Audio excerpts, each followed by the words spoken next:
നമസ്തേ. ആനന്ദഭൈരവി ആസ്ട്രോളജിയിലേക്ക് എല്ലാവർക്കും സ്വാഗതം.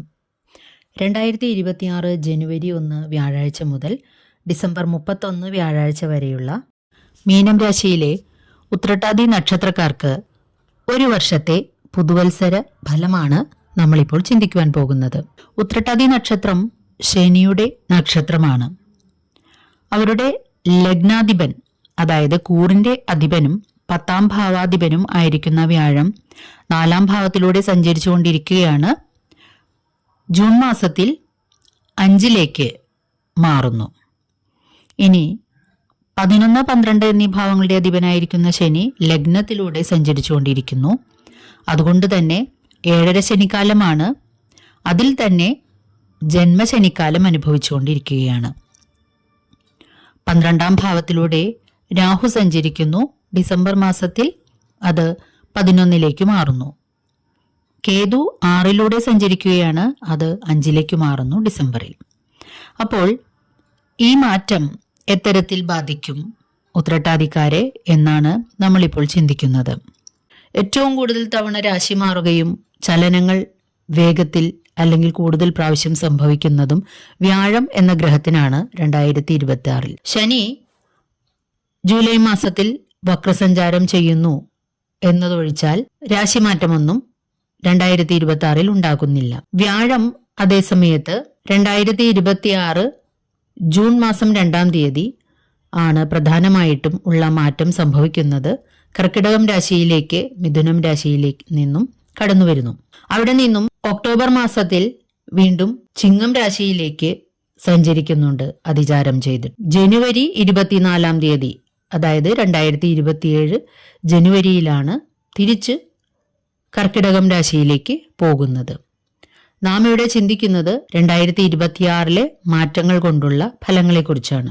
2026 തന്നെ മാറ്റം സംഭവിക്കുന്ന 2 ഗ്രഹങ്ങളാണ് രാഹുകേതുക്കൾ. 26 അവസാനത്തിൽ, അതായത് ഡിസംബർ 5-ാം തീയതിയാണ് കുംഭത്തിൽ നിന്നും മകരം രാശിയിലേക്ക് രാഹു സഞ്ചരിക്കുന്നത്. കേതു ചിങ്ങം രാശിയിൽ നിന്നും കർക്കിടകം രാശിയിലേക്കും ഡിസംബറിൽ മാറുന്നുണ്ട്. ഉത്രട്ടാതി നക്ഷത്രക്കാർക്ക് ഈ ഒരു വർഷക്കാലം പൊതുവിൽ ഗുണദോഷ സമ്മിശ്രമായിരിക്കും.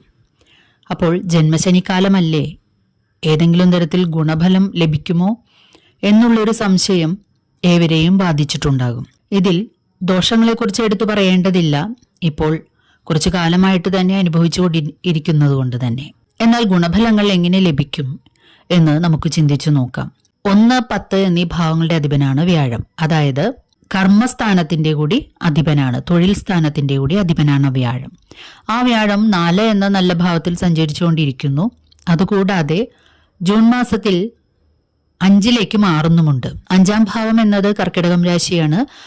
അവിടെ വ്യാഴത്തിന്റെ ഉച്ചരാശിയാണ്. ഈ ഭാവത്തിൽ വ്യാഴം സഞ്ചരിക്കുമ്പോഴുള്ള പ്രത്യേകത, അവിടെ നിന്നും വ്യാഴം അതിന്റെ 9ാം ദൃഷ്ടി കൊണ്ട് മീനം രാശിയിലേക്ക് ദൃഷ്ടി ചെയ്യുന്നു.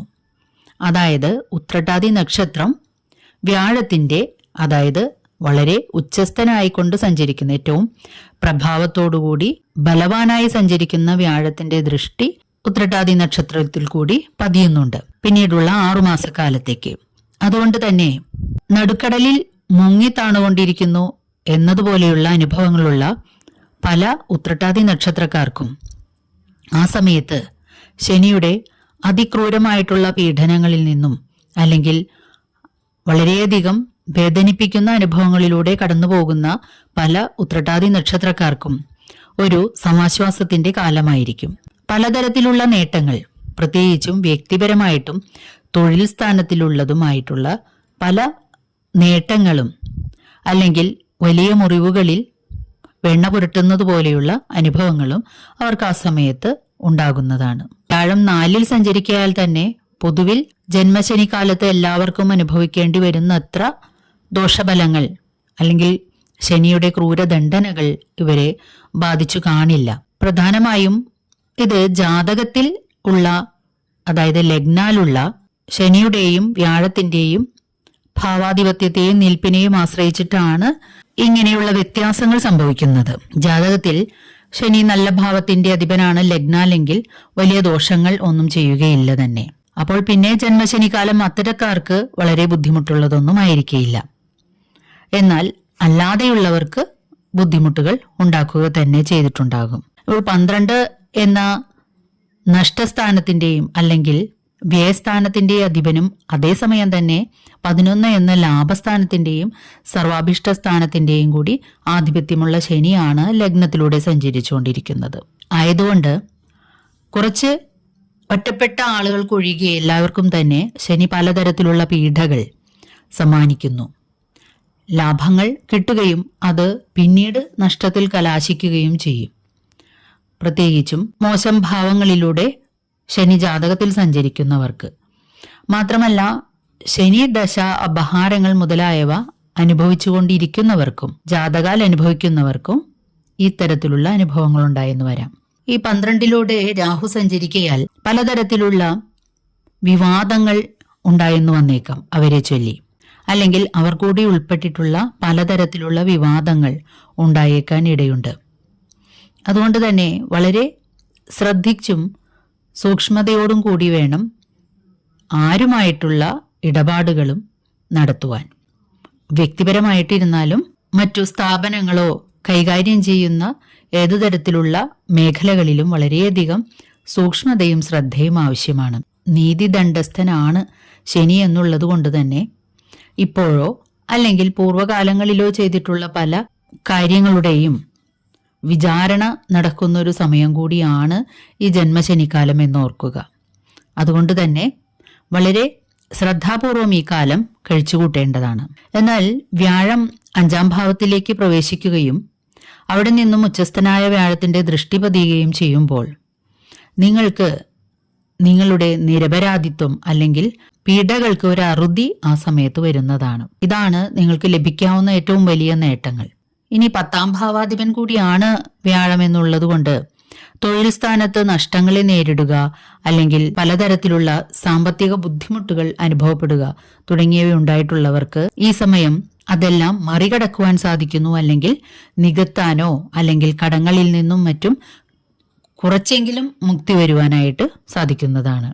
ഇനി ഈ ശനിദശാകാലത്തും അവർക്ക് വീടുപണി മുതലായവ നടക്കുന്നതാണ്. സന്താനങ്ങളെ കൊണ്ടും സന്തോഷിക്കത്തക്കതായിട്ടുള്ള പല അനുഭവങ്ങളും ഉണ്ടാകും. സന്താനങ്ങളില്ലാത്തവർക്ക് സന്താനങ്ങൾ ലഭിക്കുവാനായിട്ടുള്ള അവസരങ്ങൾ ഉണ്ടാകുന്നതാണ്. പിതൃസ്വത്ത് കൈവരുവാനുള്ള അവസരങ്ങളും ഉണ്ടാകുന്നു, അല്ലെങ്കിൽ പിതാവിനെ കൊണ്ട് ഇവർക്കും ഉപകാരങ്ങൾ ഉണ്ടാകുന്നു. അതുപോലെ ഇവരെ കൊണ്ട് പിതാവിനും നല്ല അനുഭവങ്ങളും ഉണ്ടാകുന്നതാണ്. സഹോദരങ്ങളുമായിട്ട് പിണങ്ങേണ്ടുന്ന അവസരങ്ങളും ഉണ്ടാകുന്നതാണ്. അതുപോലെ പ്രണയങ്ങൾ പലതും തകർന്നു പോയേക്കാൻ ഇടയുണ്ട്. ഈ സമയത്ത് കുടുംബകലഹങ്ങൾക്കും മറ്റും ഇടയാക്കിയേക്കാവുന്ന പല സംഭവങ്ങളും ഉണ്ടായേക്കാം. എന്നിരുന്നാലും വ്യാഴത്തിന്റെ ദൃഷ്ടി ലഭിക്കുന്ന കാലഘട്ടങ്ങളിൽ നിങ്ങൾക്ക് സമാശ്വാസം ലഭിക്കുന്നതാണ്. വയറു സംബന്ധമായിട്ടുള്ള അസുഖങ്ങൾ ഉണ്ടായേക്കാൻ ഇടയുള്ളതുകൊണ്ട് വളരെയധികം ശ്രദ്ധിക്കുക. മാത്രമല്ല ലാഭങ്ങൾ നേടിത്തരുന്ന നിയമപരമല്ലാത്ത അല്ലെങ്കിൽ നിയമവിരുദ്ധമായിട്ടുള്ള കാര്യങ്ങളിലൊന്നും പങ്കാളികളാവാതിരിക്കാൻ പരമാവധി ശ്രദ്ധിക്കുക. അത്തരത്തിലുള്ള അവസരങ്ങൾ ചിലപ്പോൾ നിങ്ങൾക്ക് ഒത്തുവരും. കാലത്തിന്റെ ഗതി കൂടി ഓർത്തുകൊണ്ട് ബുദ്ധിപൂർവവും യുക്തിപൂർവവുമായിട്ട് തീരുമാനങ്ങൾ എടുക്കുക. വിദേശത്ത് ജോലിക്ക് ശ്രമിക്കുന്നവർക്ക് അല്ലെങ്കിൽ പഠനത്തിന് ശ്രമിക്കുന്നവർക്കൊക്കെ ഈ സമയത്ത് അത് സാധിച്ച് വിദേശയാത്രയ്ക്ക് പോകുവാനുള്ള അവസരങ്ങൾ ലഭിക്കുന്നതാണ് ഈ വർഷത്തിൽ. അതുപോലെ തന്നെ വിദേശത്ത് നിന്നും ജോലി മതിയാക്കി തിരിച്ചു പോരാൻ ശ്രമിക്കുന്നവർക്കും ഏതെങ്കിലും കാരണവശാൽ തടസ്സങ്ങൾ നേരിട്ടിട്ടുണ്ടെങ്കിൽ ആ തടസ്സങ്ങൾ മാറിയിട്ട് തിരിച്ചു വരുവാനും ഈ സമയത്ത് സാധ്യത കാണുന്നുണ്ട്. പൊതുവിൽ ബന്ധുക്കളായാലും മിത്രങ്ങളായാലും എത്ര അടുത്തു നിൽക്കുന്നവരും പെട്ടെന്ന് അകന്നു പോകുവാനും ശത്രുക്കളായി മാറുവാനുമുള്ള സാഹചര്യങ്ങൾ ഇടിമിന്നൽ പോലെ ചിലപ്പോൾ ഉണ്ടായേക്കാൻ ഇടയുണ്ട്. പലപ്പോഴും അപ്രതീക്ഷിതമായിട്ട് തന്നെ പ്രതീക്ഷിക്കാത്തവരിൽ നിന്നും ചതിപ്രയോഗങ്ങൾ പലതരത്തിലും ഉണ്ടായേക്കാൻ ഇടയുണ്ട്. മനസ്സുരുകുന്ന ശരീരമൊരുകുന്ന കാലഘട്ടമാണ് പൊതുവെ ജന്മശനിക്കാലം. അപ്പോൾ ജാതകത്തിൽ ശനി നല്ല സ്ഥാനത്തല്ലാത്തവരും വ്യാഴം നല്ല സ്ഥാനത്തല്ലാത്തവരും പ്രത്യേകമായിട്ട് കരുതലോടെ ഇരുന്ന് പ്രാർത്ഥനാ നിർഭരമായിട്ടുള്ള ഒരു ജീവിതവും സംശുദ്ധമായിട്ടുള്ള ജീവിതവും നയിക്കാനായിട്ട് പ്രത്യേകിച്ചും ശ്രദ്ധിക്കുക. ധാരാളം പണച്ചിലവുള്ള വഴിപാടുകളോ ദർശനങ്ങളോ തീർത്ഥയാത്രകളോ നടത്തുന്നതുകൊണ്ട് വലിയ പ്രയോജനങ്ങൾ കിട്ടണമെന്നില്ല. പണച്ചിലവ് തീരെയില്ലാത്തതും എന്നാൽ നിരന്തരം നമ്മുടെ ശ്രദ്ധ, ഓർമ്മ, സമയം തുടങ്ങിയവ ത്യജിച്ചുകൊണ്ടുള്ള അല്ലെങ്കിൽ അത് ഉൾപ്പെടുത്തിക്കൊണ്ടുള്ള പല ജപങ്ങളും ദർശനങ്ങളും, അതായത് ക്ഷേത്ര ദർശനങ്ങളും മറ്റുമാണ് കൂടുതലായിട്ട് ഗുണപ്രദമാകുന്നത്. ഇത്തരം ദോഷ സാഹചര്യങ്ങൾ മറികടക്കുവാനായിട്ട് നിരന്തരമായിട്ടുള്ള അല്ലെങ്കിൽ നിത്യേനയുള്ള പഞ്ചാക്ഷരി ജപവും, അതായത് നമശിവായ ജപം, അത് കഴിയുന്നത്ര നിത്യേന ഒരേ സംഖ്യ ജപിക്കുന്നതും, ശനിയാഴ്ചകളിൽ തീവ്രമായിട്ടുള്ള ശനിയാഴ്ച വ്രതം നോൽക്കുന്നതും, ഞായറാഴ്ചകളിൽ ശിവക്ഷേത്ര ദർശനം ചെയ്യുന്നതും, നിത്യവും ദർശനം ചെയ്യുന്നതും വളരെ നല്ലതാണ്. ഞായറാഴ്ചകളിൽ പ്രത്യേകവും ശ്രീരുദ്രമന്ത്രം കൊണ്ടുള്ള അഭിഷേകം ഞായറാഴ്ചകളിൽ ചെയ്യുന്നതും ദോഷശാന്തിക്കുതകുന്നതാണ്. വ്യാഴാഴ്ചകളിൽ മഹാവിഷ്ണു ക്ഷേത്ര ദർശനവും വിഷ്ണു സഹസ്രനാമ ജപവും നിത്യവും ചെയ്യാൻ കഴിയുന്നവർക്ക് നിത്യവും ചെയ്യാം. ഇല്ലെങ്കിൽ വ്യാഴാഴ്ചകളിലെങ്കിലും ചെയ്യാൻ ശ്രമിക്കുന്നതുമൊക്കെ വളരെയധികം ഗുണം ചെയ്യുന്നതാണ്. സർവോപരി പണം ചിലവ് ചെയ്യുന്നതോ വലിയ വലിയ കാണിക്കകൾ അർപ്പിക്കുന്നതിലോ അല്ല, നമ്മുടെ നിർമ്മലമായ ഹൃദയം കൊണ്ടുള്ള ഭക്തിവിശ്വാസങ്ങളും ചില ത്യാഗങ്ങളുമാണ് ഭഗവാന് ഏറ്റവും കൂടുതൽ പ്രിയപ്പെട്ടത്. അതുപോലെ ശനിയുടെ ഒരു പ്രത്യേകത വൃദ്ധജനങ്ങളെയും അംഗവൈകല്യം വന്നവരെയും മറ്റും ശുശ്രൂഷിക്കുന്നത് വളരെയധികം ശനിപ്രീതികരമാണ്. നമ്മുടെ വീട്ടിലെയോ മറ്റ് സ്ഥാപനങ്ങളിൽ കഴിയുന്നവരായിട്ടുള്ള അഗതികളായിട്ടുള്ള വൃദ്ധജനങ്ങൾക്കും മറ്റും ആഹാരത്തിന് വേണ്ടത് കൊടുക്കുന്നതും വീട്ടിലുള്ള വൃദ്ധജനങ്ങളെയും മറ്റും സ്നേഹപൂർവ്വം ആത്മാർത്ഥമായിട്ട് പരിപാലിക്കുന്നതുമൊക്കെ ഒരു പരിധിവരെ നിങ്ങളുടെ ദോഷങ്ങൾക്ക് ശാന്തി വരുത്താൻ ഉതകുന്നതാണ്. ഈ ചാനൽ ഇതുവരെ സബ്സ്ക്രൈബ് ചെയ്തിട്ടില്ലാത്തവർ ഒന്ന് സബ്സ്ക്രൈബ് ചെയ്യുവാനും നിങ്ങൾക്ക് വേണ്ടപ്പെട്ടവർക്കെല്ലാം ചാനൽ ഒന്ന് ഷെയർ ചെയ്ത് കൊടുക്കുവാനും അഭ്യർത്ഥിക്കുന്നു. അരികിലുള്ള ബെൽ ബട്ടൺ അമർത്തി അതിൽ ഓൾ ഒന്ന് കൊടുത്താൽ ഇനി വരുന്ന എല്ലാ വീഡിയോകളും തത്സമയം തന്നെ നോട്ടിഫിക്കേഷനായിട്ട് ലഭിക്കുന്നതാണ്. വീഡിയോ ഇഷ്ടമായാൽ ഒരു ലൈക്ക് തരുവാൻ മടി കാണിക്കരുതേ. നന്ദി, നമസ്കാരം.